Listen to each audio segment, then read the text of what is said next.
요한복음 19장에서는 예수님의 십자가 죽음에 대해서 가르치십니다. 먼저 1절로 16절에서는 예수님께서 빌라도에게 사형 선고를 받으시는 장면이 나옵니다. 빌라도는 예수님이 반역을 저질렀다는 구체적인 증거가 없자 예수님을 고문하기 시작합니다. 머리에 가시관을 씌우고 손으로 머리와 얼굴을 때립니다. 이미 빌라도는 예수님이 반역 죄인이 아니라는 사실을 눈치챘습니다. 그런데 이렇게 고문을 하는 것은 아마 유대인들에게 보이기 위한 목적이 있었던 것 같습니다. 예수님을 이렇게 고문하면서까지 조사를 했는데도 아무 혐의를 발견할 수 없었다. 그러니까 예수를 풀어주자 하고 말하려고 절차를 밟았던 것 같습니다. 하지만 대제사장과 그의 부하들은 계속해서 소리칩니다. 예수를 십자가에 못 박아라. 십자가형은 예수가 로마 황제를 거스르는 반역죄를 저질렀다는 것입니다. 예수님께서 스스로 하나님의 아들이라고 말씀하셨기 때문에 이것이 반역죄라는 것입니다. 당시의 로마 사회에서는 황제가 스스로를 신의 아들이자 살아있는 신이라고 칭하면서 사람들로부터 높임을 받았습니다. 그런데 예수님께서 스스로를 하나님의 아들이라고 말씀하시는 것은 마치 황제와 같은 신적 지위를 주장하는 것이고, 그러니까 이것은 로마 제국에 대한 반역죄를 의미한다는 논리입니다. 그러면서 심지어는 이 유대인들은 15절에 가이사 외에는 우리에게 왕이 없다고 합니다. 당시에 이스라엘이 얼마나 영적으로 어두운 상황이었는지를 보여주는 말입니다. 당시에 로마 황제는 스스로를 신으로 자처하면서 자신을 비롯한 여러 다신교 우상 숭배를 하도록 강요하였습니다. 그런데 이 대제사장과 서기관들과 같은 종교 지도자들이 이러한 로마의 우상 숭배를 거부하고 오직 한 분이신 여호와 하나님을 섬기는 데 힘쓰기보다는 앞장서서 오직 가이사만이 우리의 왕이다 하면서 그 로마의 통치를 받아들이는 듯한 모습을 보입니다. 자신들의 종교적인 영향력을 유지하기 위해서 앞장서서 하나님보다 이 우상 숭배자를 왕으로 높이는 모습을 보이고 있습니다. 유대인들은 7절에서는 자신들의 종교법으로도 예수를 죽일 수 있다. 그러니까 이 빌라도가 죽이는 것은 아무런 문제가 되지 않는다고 주장합니다. 하지만 이것은 사실이 아닙니다. 예수님께서 스스로를 하나님의 아들이라고 칭하신 것이 정말로 신성모독에 해당하는 죄인지 신학적으로 논란의 여지가 있었습니다.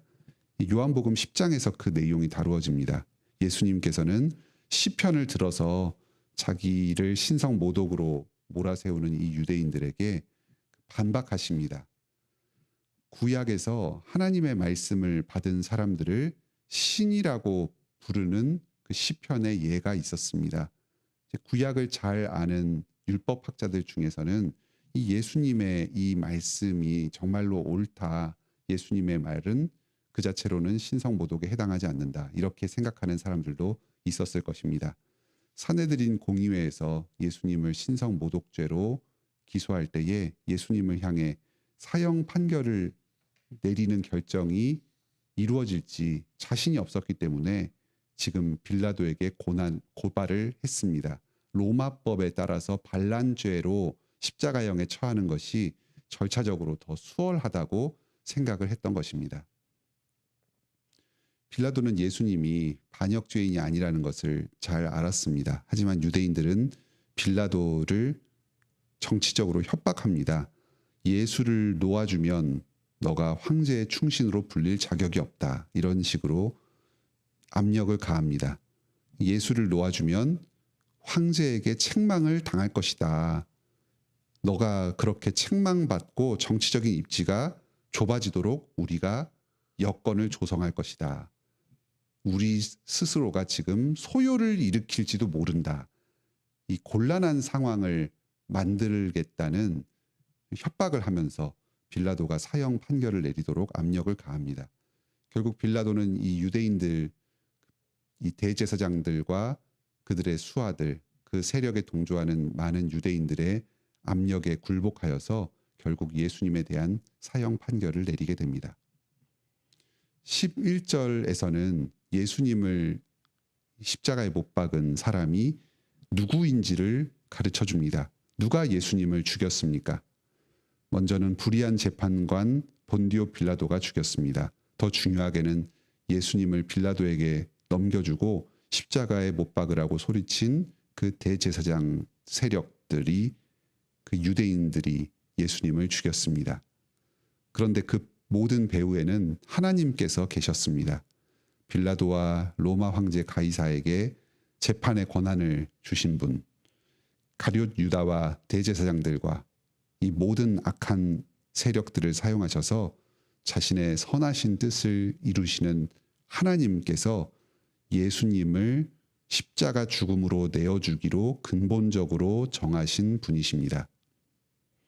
공의로우신 하나님께서 우리들의 죄를 벌하시기 위해서 자기 아들을 대신해서 십자가에 내어주셨습니다.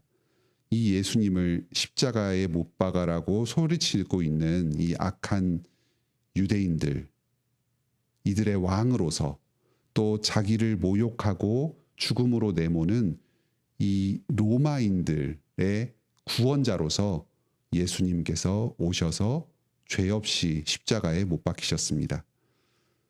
요한복음의 이 십자가 죽음에 대한 본문은 예수님의 죽음이 하나님의 뜻에 따라 이루어진 것이고 예수님께서는 그 길에 자발적으로 순종해서 십자가의 죽음을 향해 나아가셨다 하는 사실을 아주 강조해서 우리에게 보여주고 있습니다. 17절로 37절에서는 예수님께서 십자가에 매달려 죽으시는 장면이 묘사됩니다. 빌라도는 예수님의 십자가에 나사렛 예수 유대인의 왕이라는 팻말을 붙입니다. 이에 대제사장 무리들이 예수님은 실제로 유대인의 왕이 아니니까 자칭 유대인의 왕이라고 덧붙여달라고 요청합니다. 하지만 빌라도는 그들의 요청을 거부합니다. 이 대제사장 무리들이 예수님을 십자가에 못 박으라고 주장했던 이 내용이 억지 주장이었다는 것을 드러내고자 한 것입니다. 이 대제사장 일파들은 예수님이 유대인의 왕이기 때문에 죽여야 한다 이렇게 주장했습니다.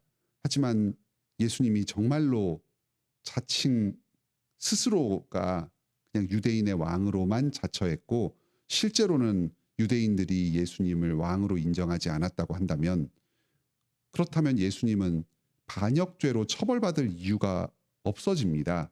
그냥 한 이상한 사람이 자신을 유대인의 왕으로 주장을 했다고 하여서 그게 실제적인 영향력 내지 그 로마 사회에 대한 위해가 없는데 반역죄로 처벌되지는 않습니다. 예수님이 반역죄로 사형 판결을 받고 십자가로 죽으신 이 사실이 정말로 예수님이 유대인의 왕이셨고 그렇게 인정을 받으시고 높임을 받으시면서 많은 사람들에게 영향력을 끼치셨다는 것을 보여주는 증거입니다.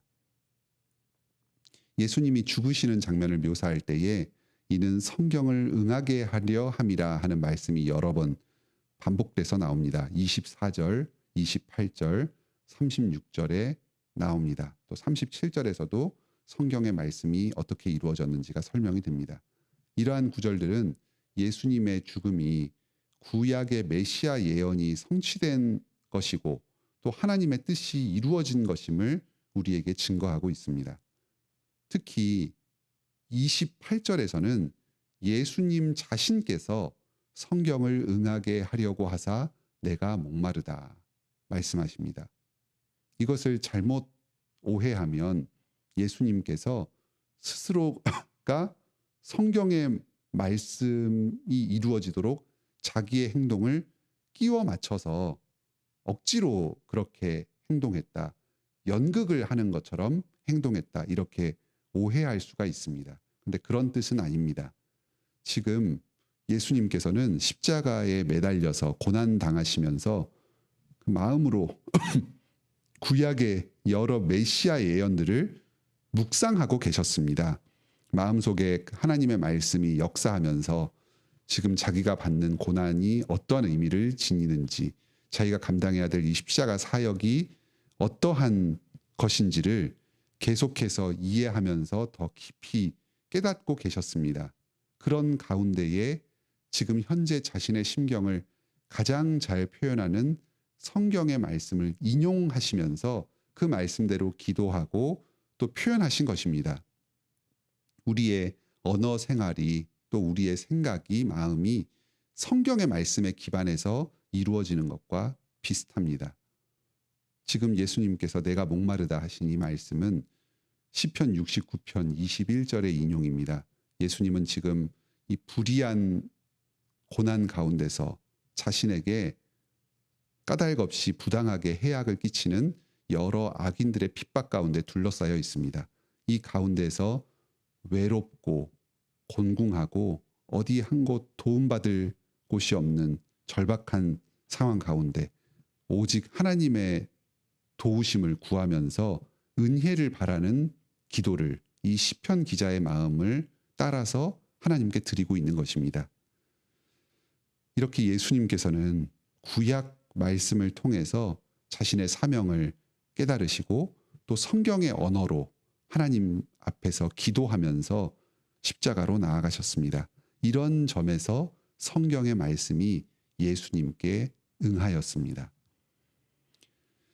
예수님께서 십자가에 매달리셨을 때에 자신의 어머니를 사랑하는 제자에게 맡기십니다.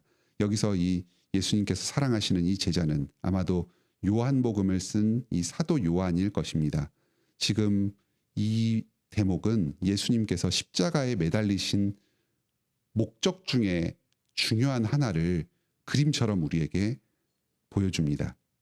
예수님은 자신을 믿고 따르는 제자들로, 이 신자들로 새로운 하나님의 가족을 이루고 하나님 안에서 새로운 교회 공동체를 이루도록 하기 위해서 죽임을 당하고 계십니다. 우리는 예수님의 십자가 보혈 공로를 의지하여서 예수님을 그 믿는 믿음 안에서 하나의 공동체를 이룹니다. 혈연적인 가족 관계를 뛰어넘는 더 큰 사랑과 헌신으로 서로를 위하고 아껴주는 하나님의 가족 공동체를 이루게 됩니다. 이렇게 우리가 사랑으로 하나 되어서 교회를 이루도록 하기 위해서 예수님께서 지금 십자가에 못 박혀 죽으십니다. 그리고 자신의 친어머니 마리아를 자신의 제자인 요한에게 맡기십니다. 결국 예수님께서 십자가에서 숨을 거두십니다. 군인이 예수님의 자신의 창으로 예수님의 옆구리를 찔렀을 때 물과 피가 섞여서 나온 것이 예수님께서 정말로 죽으신 것임을 잘 보여주고 있는 증거가 됩니다. 다음으로 38절로 42절에서는 예수님을 무덤에 장사하는 내용이 나옵니다. 아리마대 요셉과 또 니고데모는 당시에 그 사내들인 공의회의 회원으로 인정받는 유력한 유대인 종교 지도자들 중에 사람들이었습니다. 지금 이 사람들이 주도해서 예수님의 장례를 치르고 있습니다. 이것은 예수님의 죽으심의 첫 열매들이라고 할 수 있습니다. 예수님을 마음으로는 믿고 그분이 하나님의 선지자라는 것을 생각은 하지만 지금까지 사람들의 비난이 두려워서 자신 또한 예수님과 같이 핍박받을 것이 두려웠기 때문에 공개적으로 예수님을 따르는 제자라고 표현하지 못했던 사람들입니다. 그런데 예수님의 죽으심으로 말미암아서 이들이 마음의 담대함을 얻어서 자신의 신앙을 공개적으로 드러내고 예수님의 장례에 참여할 정도로 성숙하게 되었습니다. 예수님의 죽음이 이렇게 유대인들 중에서 믿지 않았던 자들 가운데 많은 믿는 자들을 일으키게 될 것입니다. 또 믿음이 연약했던 자들의 믿음을 세우는 데 쓰임을 받게 될 것입니다. 그리고 많은 유대인들 가운데서 또 이방인들 가운데서도 하나님을 믿는 새로운 하나님의 백성들을 불러 모으실 것입니다. 오늘은 이 요한복음 19장을 통해서 예수 그리스도의 십자가 죽음에 대한 말씀을 들었습니다. 예수님께서 우리를 위해서 죄 없으신 분께서 십자가에 못 박혀 죽으셨습니다. 이 말씀을 묵상하면서 예수님의 사랑, 우리를 향하신 하나님의 사랑을 충만하게 깨닫고 그 사랑에 사로잡히는 복된 하루를 보내시기 바랍니다. 함께 기도합시다. 하늘에 계신 우리 아버지, 저희가 무엇이간데 이 죄인이요 죽은 자들을 위해서 하나님의 영원하신 독생자 예수 그리스도를 십자가에 내어주셨습니까? 저희가 무엇이간데 이 죄인들, 참 하나님 앞에서 무가치한 자들을 위해서 예수님께서 자신의 목숨을 친히 내어주시고 십자가에 못 박혀 죽으셨습니까? 이 죄인된 자들을 향하신 이 하나님의 놀라우신 사랑과 이 자신의 생명을 내어주신 이 은혜에 감사하며 감격합니다. 이것은 사람의 생각으로는 이해할 수도 없고 깨달을 수도 없는 놀라운 하나님의 진리요 은혜의 복음입니다. 저희가 이 말씀을 통해서 이 십자가에 담긴 이 하나님의 비밀을 더욱더 풍성히 깨닫게 하여 주시옵소서. 바로 내가 이 하나님 앞에서 죽은 바 된 죄인이었으며 내가 십자가에 못 박힐 자였음을 깨닫고 회개하게 하여 주시옵소서. 또 나를 위하여 나를 대신하여 예수님께서 십자가에 못 박혀 죽으셨음을 깨닫고 죄 용서의 은혜에 기뻐하며 감사하게 하여 주시옵소서. 이 십자가에 담긴 나를 향하신 하나님의 사랑 가운데 스스로의 정체성을 깨닫고 이 십자가의 사랑의 버블을 붙들고 이 사랑에 사로잡혀서 살아가게 하여 주시옵소서. 우리도 먼저 사랑받은 자로서 이 예수님의 사랑을 따라서 우리 주변에 있는 사람들을 사랑하는 삶을 살게 하여 주시옵소서. 예수 그리스도의 거룩을 닮아가며 하나님과 예수님과 같이 살아가는 자들이 되게 하여 주시옵소서. 고난주간을 통하여 이 예수 그리스도의 십자가 은혜를 우리 모든 관악교회 성도들이 더욱더 풍성하게 깨닫고 이 은혜 안에 사로잡혀서 실제적인 사랑의 열매, 이 섬김의 열매를 맺으며 살도록 복내려 주시옵소서. 오늘도 저희가 저희를 향하신 예수 그리스도의 이 사랑을 의지하여서 하나님 아버지께 저희의 모든 필요와 간구를 구할 때에 주님께서 저희의 기도를 들어주시고 응답하여 주시옵소서. 저희의 공로와 저희의 무엇을 보지 않으시고 오직 예수 그리스도를 보시고 저희의 기도를 들어주시옵소서. 저희가 사명을 감당하기에 필요한 많은 것들이 있습니다. 건강이 부족하고 물질이 부족합니다. 또 지혜가 부족하고 무엇보다도 믿음이 부족합니다. 저희에게 필요한 이 모든 것들을 넉넉하게 공급하여 주시고 이로 말미암아서 저희가 이 땅 가운데서 주님을 예배하고 하나님의 뜻을 이루는 데에 부족함이 없도록 하여 주시옵소서. 저희를 통하여 이 땅 가운데 하나님의 뜻이 이루어지게 하여 주시옵소서. 오늘도 저희가 모든 삶을 통해서 예수 그리스도를 더욱 알고 주님을 닮아가길 원합니다. 예수님의 이름으로 기도드립니다. 아멘. 은혜로운 기도 시간 되시길 바랍니다.